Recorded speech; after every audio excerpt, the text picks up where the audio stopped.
C'est une tradition à l'université Peleforo-Gon Coulibaly de Korogo.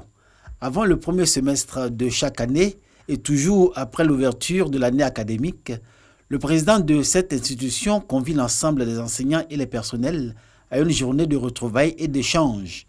Le temps est convivial, l'atmosphère gaie et joyeuse, dans un esprit de solidarité, de fraternité et de partage. Nous sommes tous réunis au sein de cette institution. Notre objectif commun, celui de hisser haut la notoriété de notre université. Que Dieu le Tout-Puissant, par sa grâce, fasse briller l'école de notre université afin que nous soyons cités en exemple parmi les autres universités. Professeur Coulibaly Adama a relevé les bons points de l'année 2019, fruit des efforts conjugués de ses collaborateurs et grâce auxquels l'université Peleforo-Gon Coulibaly, selon le président de l'institution, est créditée d'une bonne image dans l'univers des universités et instituts de recherche en Côte d'Ivoire, pour diverses raisons. L'harmonie entre étudiants et enseignants permet de terminer les années académiques sans heurts. Le social et l'intégration des nouveaux arrivants figurent parmi les priorités des actions du Centre régional des œuvres universitaires en faveur des étudiants, dans un contexte où l'université Peleforo-Gon Coulibaly vient de se doter d'une cité universitaire, d'une capacité de 1000 lits et d'un restaurant moderne. Pour tous ces acquis, le président de l'université Peleforo-Gon Coulibaly place l'année académique 2020-2021 sous le signe de l'innovation. Une note d'espoir pour l'université Peleforo-Gon Coulibaly, celle de voir se réaliser certains grands chantiers entamés depuis que je préside aux destinées de cette structure. Il s'agit notamment de la mise en œuvre du contrat de performance et du plan d'orientation stratégique de l'UPDC. Félicitations au personnel enseignant, chercheurs et au personnel PAT qui ont glané des lauriers au cours de l'année 2019. Pour arriver à l'excellence et maintenir son positionnement, l'université Peleforo-Gon Coulibaly de Korogo peut compter sur ses enseignants et son encadrement dirigeant porté par une vision commune, faire de l'institution un modèle de référence sous-régional et international. Selon les statistiques du ministère de l'Éducation nationale, 127 filles âgées de 12 à 15 ans du primaire sont tombées enceintes au cours de l'année scolaire 2017-2018. Dans le secondaire général, 4034 cas de grossesse ont été enregistrés entre 2017 et 2019. Un phénomène récurrent qui a des conséquences néfastes sur la jeune fille. Risque pour la santé, de scolarisation, marginalisation. L'Association internationale des médecins pour la promotion de l'éducation et la santé en Afrique veut accompagner le gouvernement dans la lutte contre ces fléaux.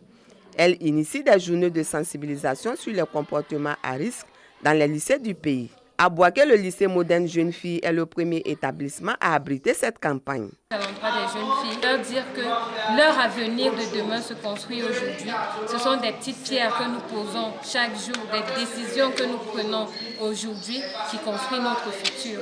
Nous voulons qu'elles soient des femmes leaders de demain, des femmes qui réalisent leurs rêves et des femmes qui contribuent au développement économique du pays. J'invite mes camarades à pratiquer l'abstinence sexuelle ou de se protéger avant chaque rapport. Les élèves ont été exhortés à s'approprier les enseignements reçus. Des démonstrations du port du préservatif ont été aussi au programme de cette rencontre. Créée en 2005 au Togo, M-Afrique existe dans 14 pays dont la Côte d'Ivoire. L'activité s'inscrit dans le cadre du projet Zéro grossesse en milieu scolaire.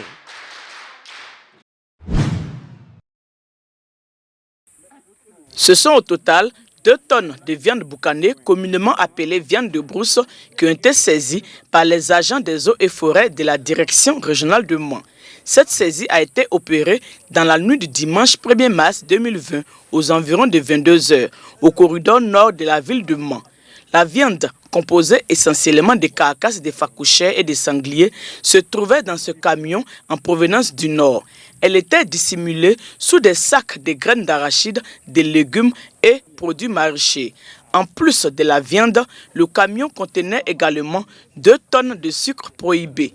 Le directeur régional des eaux et forêts de Mans rappelle à toutes fins utiles que la chasse est interdite depuis 1974. Tout trafic illicite de viande de brousse est prohibé.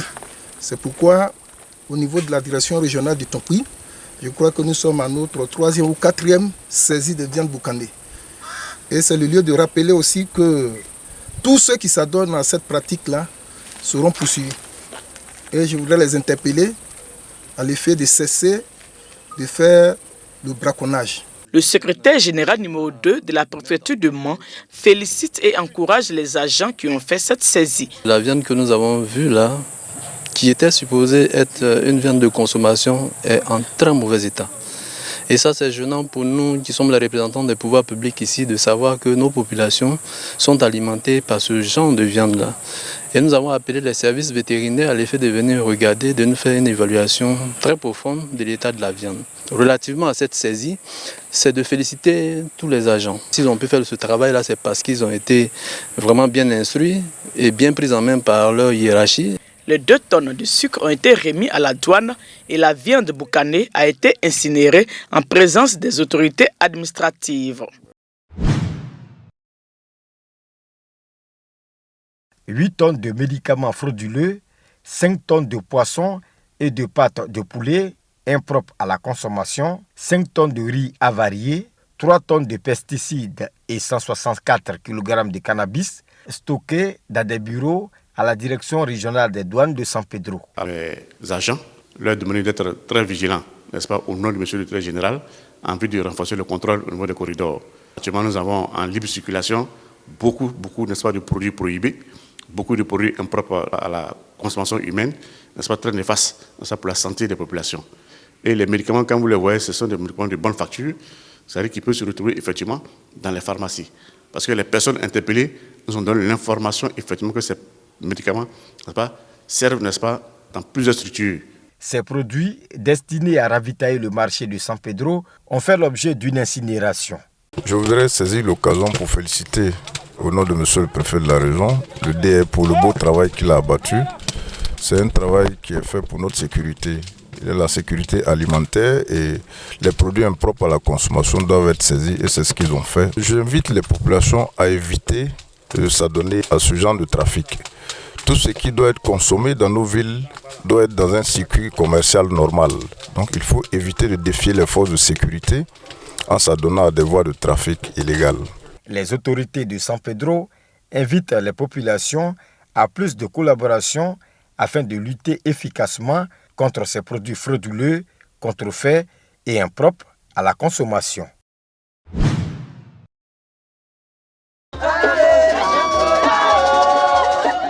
Nyakpalilié, village du département de Lakota dans la région du Lodjiboua. Les populations célèbrent l'inauguration de leur nouveau temple. Un temple de plus de 1000 places dédié au Seigneur à l'initiative d'une fille du village, la prophétesse Patricia Brou. J'ai témoigné mon amour au Seigneur en bâtissant sa maison, son sanctuaire. Je veux encore dire merci à l'Éternel Dieu des armées qui me fait, qui est tout pour moi. Je veux lui dire grandement merci. Une femme que Dieu a inspirée, franchement, de faire un grand temple dans son village. Nous rendons grâce à Dieu pour tout ce qu'il a fait pour le ministère Jésus-Christ et pour le village. Un culte d'action de grâce a été mis à profit par les guides religieux, les autorités coutumières et administratives qui ont appelé les communautés de la localité à la cohésion. L'avènement du nouveau temple de Nyakpalilié a été célébré dans la ferveur religieuse.